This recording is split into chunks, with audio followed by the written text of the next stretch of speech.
বেরিয়ে পড়ছি, আমরা একটা নতুন কাজের উদ্দেশ্যে যাচ্ছি।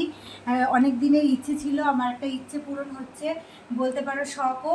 তো মেয়ের খুব শরীর খারাপ, তারপরেও আমাকে বেরোতে হচ্ছে, কিছু করার নেই।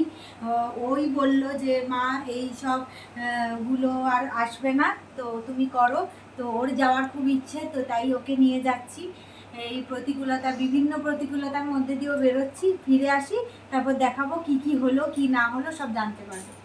গাড়িতে উঠে পড়েছি, অনেকটা রাস্তা চলে আসলাম।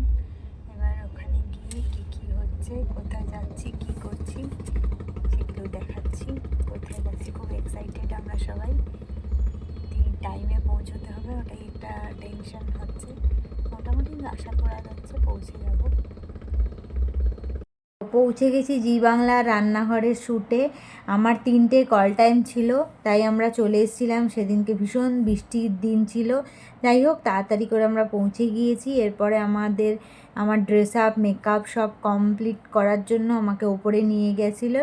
তারপরে আমরা শ্যুট চালু হয়ে গিয়েছিল। অনেকটা টাইমের ব্যাপার ছিল, অনেক কিছু নিয়ম নিষ্ঠা মেনেই ওদের সব কিছু হচ্ছিল। খুব ভালো লেগেছে, খুব মজা হয়েছে। তারপর আমি ওখানে দেখছিলাম।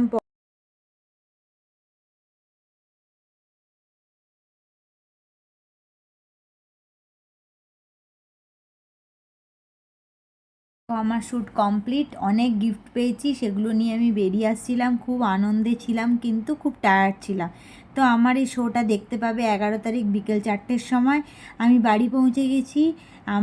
আমি খুব মজা করেছি ওখানে, খুব আনন্দ করেছি, অনেক কিছু নিয়ে বাড়ি চলে এসেছি। তো সবাই দেখো কিন্তু আমার প্রোগ্রামটা।